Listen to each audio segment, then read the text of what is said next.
Good morning to all of you. Welcome back to my channel. आज है 24 जुलाई 2026 और हम बात करेंगे द हिंदू न्यूज़पेपर के एक आर्टिकल के बारे में। न्यूज़पेपर की पीडीएफ आपको इस टेलीग्राम चैनल पे मिल जाएगी, वो भी फ्री अमाउंट में। सबसे पहले कुछ वोकैबुलरी वर्ड या जो सेंटेंस स्ट्रक्चर जानते हैं, तो आज हम वोकैबुलरी वर्ड्स जानेंगे जो कि एसएससी सीजीएल में और बैंकिंग एग्जाम में काम आते हैं। ये प्रीवियस ईयर के क्वेश्चन पेपर ही हैं। वर्ड है ऑब्डूरेट। ऑब्डूरेट का मतलब होता है जो अड़ियल हो, जिसको थोड़ा सा अट्ठी जिद्दी बोलते हैं। एडमेंट, एडमेंट इसका सिनोनिम है एडमेंट। कैलस और हार्डन्ड। यील्डिंग है कि जिससे मतलब उपज ली जा सके, जो जिसको ट्रैकेबल हो, मतलब जिसको ट्रैक किया जा सकता है। एमिनेबल भी कह सकते हैं। तो ये मतलब हो गया ऑब्डूरेट जिद्दी आदमी। कैलस, एडमेंट, हार्डन्ड ये इसके सिनोनिम है। विपरीतार्थी कौन सा? यील्डिंग। तो यील्डिंग मतलब झुक जाने वाला। सब सर्वियंट भी कहते हैं, वैसे चापलूस होता है सब सर्वियंट। सब सर्वियंट कह सकते हैं। या कंप्लायंट, कंप्लायंट मतलब रूलों का पालन करने वाला भी कंप्लायंट होता है। ऐसे ऐसे सिनोनिम आप जोड़ते जाएंगे तो आपका जो लेक्सिकन है, शब्दाकोश है, इंक्रीज होता चला जाएगा। डिमर, डिम्योर का मतलब होता है विरोध करना। डिम्योर रजिस्ट करना, ऑब्जेक्ट करना, अपोज करना। जैसे रिसेंट भी इस कैटेगरी में मतभेद होना।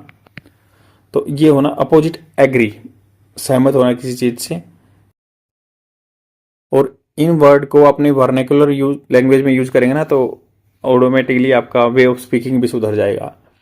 टर्पिट्यूड, टर्पिट्यूड का मतलब होता है जो अनिकता, गिरा हुआ आदमी, टर्पिट्यूड। तो इसका अपोजिट क्या हुआ? मोरालिटी।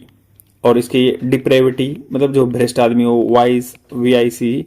और WISC तो बुद्धिमान होता है, बट VIC जो करप्ट आदमी है, और सिन पाप। तो वाइस का मतलब नैतिकता, वाइस नैतिकता आएगा।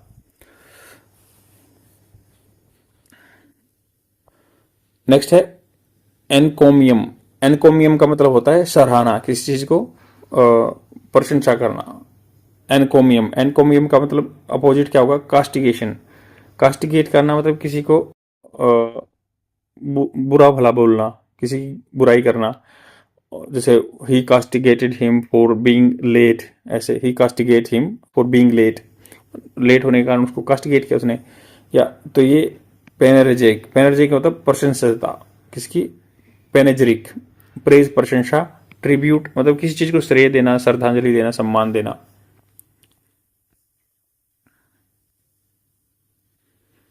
तो इसको, इसकी निमोनिक्स ट्रिक्स भी याद रख सकते हैं। इकोनॉमिक्स में अच्छा है तो इसका एनकोमियम होता है।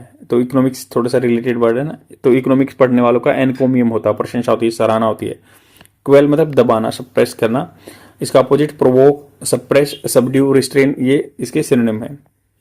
नेक्स्ट है जैनी। तो जैनी का मतलब हो गया पागलपंथी। इसका अपोजिट क्या हुआ? सेंसिबल चीजें, संवेदनशील बातें करना। बिजार, अजीब, क्लोनिस बिल्कुल मस्खरे जैसा। एसेंट्रिक बिल्कुल पागल, उन्माद से भरा हुआ। अब चलते हैं अपने आर्टिकल पे। आर्टिकल क्या बात कर रहा है? आर्टिकल बात कर रहा है कि कोर अपग्रेड हुआ है। कोर मतलब जो IIP एक इंडेक्स है, इंडेक्स ऑफ इंडस्ट्रियल प्रोडक्शन। तो ये क्या कौन करता है? Ministry of commerce and industry. तो ये थोड़े से इंडेक्स हैं इकोनॉमिक्स के बारे में, ये थोड़ा सा आर्टिकल है तो ये जान लीजिए। कई चीज होती हैं। WPI होलसेल प्राइस इंडेक्स, तो ये मिनिस्ट्री ऑफ जो कॉमर्स एंड इंडस्ट्री के एक अंडर ऑफिस आता है। इकोनॉमिक एडवाइजर वो रिलीज करता है WPI होलसेल का। IIP मिनिस्ट्री ऑफ जो है कॉमर्स एंड इंडस्ट्री करती है। और CPI ministry of statics and program implementation, MOSP करती है। और ये WPI ये करेगा। तो एक अब नया इंडेक्स भी आया है, सर्विस प्रोडक्शन इंडेक्स, SPI। ये रिलीज करता है अपना, ये ministry of commerce and industry करती है।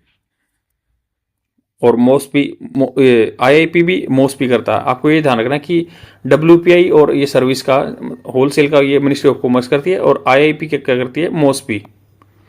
अब चलते हैं update index of core industry. तो पहले 8 कोर इंडस्ट्री मानी गई थी। जो इंडेक्स ऑफ इंडस्ट्रियल प्रोडक्शन में 8 कोर इंडस्ट्रीज का लगभग शायद 40% वेटेज होता था। तो अब इनको 8 कोर इंडस्ट्री थी, उसमें 9 बढ़ा दिए, कोल को भी इंक्लूड कर लिया, मतलब एक और को इंक्लूड कर लिया। तो updated index of core industry rounds out economic data upgrade. Round out मतलब राउंड फिगर में बोलते हैं ना कि लगभग मोटा मोटा तौर पर अपग्रेड कर देता है, तो इसको अपग्रेड कर दिया, डाटा अपग्रेड्स को राउंड आउट कर देता है। राउंड आउट के जो फ्रेजल वर्ब है इसका एग्जैक्ट मीनिंग जान लेते क्या होता है। समाप्त करना या खत्म करना भी होता है, या गोल करना भी। The index of core industry has finally joined the country other economic metrics in becoming up to date and representative of the economy। तो अभी ये बहुत सारे इंडेक्स का बेस ईयर भी चेंज किया गया है, 2022-23 किया गया है, 24 किया गया है, तो पहले 11-12 थे, तो इसमें अब अपग्रेड इसको भी कर दिया इंडेक्स ऑफ कोर इंडस्ट्री को। Other metrics such as national accounts या सीपीआई या डब्ल्यूपीआई या IIP were updated earlier this year, उसको अपडेट कर दिया था। ऑल्दो यद्यपि इवन यहाँ तक कि those were after considerable delay हो चुका था, अच्छा खासा देर हो चुकी थी, फिर भी वो अपडेट कर दिया। Index of core industry has now joined their ranks, उसी में आ गया with the June data being based on the new series. June का डाटा नई सीरीज पे आया with an updated base year में 2023-24 हो गया है। An additional sector being covered, एक एडिशनल सेक्टर भी जोड़ दिया गया है। रिवाइज वेट या मेथोडोलॉजी चेंज कर दी गई है। This is a welcome upgrade, ये अच्छा स्वागत करने वाला अपग्रेड किया गया है। Performance of this core industry, performance इनका जो काम में एफिशिएंसी आई है, इज ए वाइटल बैरोमीटर मतलब मीटर है जांच करने वाला of the state of economy.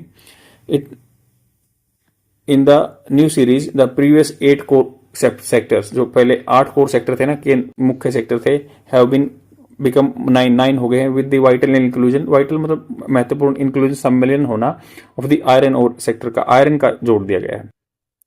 Improvements have also been made to the how the steel and coal sector are measured in the order to remove the previous double counting। तो इनका भी थोड़ा सा अपग्रेड कर दिया कि कोयले को और स्टील को कैसे मापना है डबल काउंटिंग से बचने के लिए, दैट वाज टेकिंग प्लेस, पहले होती थी। The addition of a sector would naturally change the distribution of weights of the sectors in the index. तो वेट ऑफ द सेक्टर में इंडेक्स का चेंज हो जाएगा, but the final weights also reflect a broader shift, एक अच्छा खासा shift हो जाएगा इकोनॉमिक एक्टिविटी में। The coal and natural gas sectors have seen their weights nearly half हो गए, कोल का और नेचुरल गैस का 5.6% हो गया है एंड 3.8 रिस्पेक्टिवली। तो मतलब 5.8 इसका हो गया कोल का, और नेचुरल गैस का 3.8 हो गया। ऑन द अदर हैंड दूसरी तरफ देखें तो electricity sector now makes up more than 30%, electricity को वेटेज ज्यादा दे दिया, 30% से ज्यादा, और नेचुरल गैस को 3.8 हो गया और कोल को 5.6 हो गया। और index from less than 20 in the previous sector series, जो 20 से कम था पहले इलेक्ट्रिसिटी का। All of this perhaps reflect the rising share of renewable in the electricity generation. तो ये है कि भाई इलेक्ट्रिसिटी जनरेशन में रिन्यूएबल का हिस्सा बढ़ रहा है, तो इसकी वेटेज भी बढ़ा दी जो कोर इंडस्ट्री इंडेक्स में। इवन एज भले ही demand for electricity itself surge, तो डिमांड भी बढ़ गई ना, सर्ज हो गई है, इंक्रीज हो गई है। The performance of the index in June 2025 with A 5 month high growth of 5%, 5 महीने के कंपैरिजन में 5% ज्यादा हो गई है as compared to the previous year. Would suggest that India, ये सजेस्ट किया इसने कि India industry is surging of the slump, जो स्लम्प था ना, सर्ज इंक्रीज हो रही है, और स्लम्प जो घाटा आया था induced by the West Asia crisis में, जो हॉर्मुज स्ट्रेट के ब्लॉक होने से। However 2 of the strong growth number, iron और बाई 43.9%, इलेक्ट्रिसिटी 9.8% हुई है, were due to a statistical base effect हुआ है, जो मतलब बेस इफेक्ट चेंज किया था base year, since both the sector have contracted in June last year, वो जून लास्ट ईयर में कॉन्ट्रैक्टेड हो गए थे। It remains to be seen, ये देखना बाकी है whether the number will remain this positive once the base effect wear off, या बेस इफेक्ट का जो प्रभाव कम हो जाएगा इन द मंथ एड, आगे आने वाले टाइम में। द न्यू सीरीज हाईलाइट करती है some of the systematic issue, कुछ मूल कमियां भी बताएंगे brighter that old series did, जैसे ओल्ड सीरीज ने किया था, such as the persistent contraction of the crude oil and natural gas sector. तो crude oil natural gas sector का जो कॉन्ट्रैक्शन हो रहा है वेटेज में, दे हैव कॉन्ट्रैक्टेड, सिकुड़ गए कंटिन्यूसली फॉर 18 और 24 मंथ के लिए रिस्पेक्टिवली, मतलब कम होते हुए आ रहे हैं। If India does not have any these resources, मतलब ये कह रहे हैं क्रूड ऑयल का नेचुरल गैस का जो परफॉर्मेंस है डिक्रीज हो रहा है, कॉन्ट्रैक्टेड हो रहा है पिछले 18 और 24 महीने में, और ये अगर रिसोर्सेज हमारे पास नहीं है तो दैट इज वन थिंग, एक चीज है, but if it has them, मतलब हैं उनके पास, तो still is not able to extract them economically, कम खर्चे में ज्यादा हम किफायती तरीके से उसको निकाल नहीं पा रहे, एक्सट्रैक्ट नहीं कर पा रहे, हमारे पास रिसोर्सेज भी हैं तो। तो ये क्रूड ऑयल और नेचुरल गैस की बात हो रही है। Then that it is a serious shortcoming, कमी है कि the update of ICI and the recent upgrade of WPI would have been a good time for the broader statistical reorganization. तो उन्होंने कहा कि जो अपडेट किया गया ना आईसीआई में इंडस्ट्री कोर इंडस्ट्री इंडेक्स में, और रिसेंट जो अपग्रेड हुआ है डब्ल्यूपीआई का, वुड हैव बीन, हो सकता था, गुड टाइम, अच्छा time for a broader statistical data के हिसाब से, सांख्यिकी के हिसाब से दोबारा से ऑर्गेनाइज करना। With the ministry of statistics and program implementation handling the CPI and IIP, ये मोस्टपी क्या है, आईआईपी को और सीपीआई को हैंडल करती है। It only makes sense of WPI and ICI to move it from their current home in the ministry of commerce and industry. तो ministry of commerce and industry है, या जो ऑफिस ऑफ इकोनॉमिक एडवाइजर है, उनके office से इसमें आना चाहिए। मोस्टली में कह रहे हैं कि that change can still be made, ये चेंज किया जा सकता है।